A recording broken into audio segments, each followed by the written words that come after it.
Cinema உலகத்திலே பல முன்னணி நடிகைகளை விஜய் கூட நடித்தா எங்களுக்கு கம்ஃபர்டபுள் ஜோன் இருக்கும்.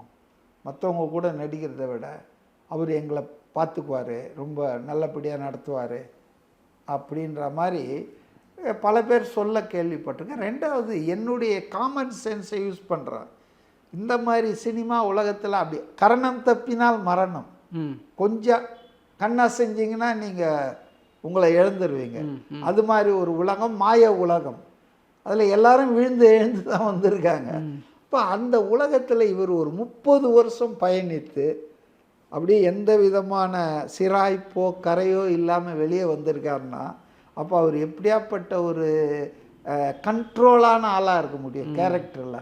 இதுவரைக்கும் இப்போ அவர் அரசியலுக்கு வந்த பிறகு பேசுறது வேற.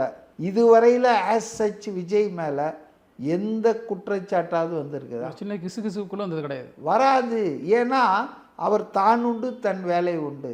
கேரவனில் உட்காந்துருப்பார், கூப்பிட்டா வருவார், நடிச்சு கொடுத்துட்டு போவார், இல்லைன்னா படிச்சுட்டு இருப்பார், நியூஸ் பார்ப்பார்.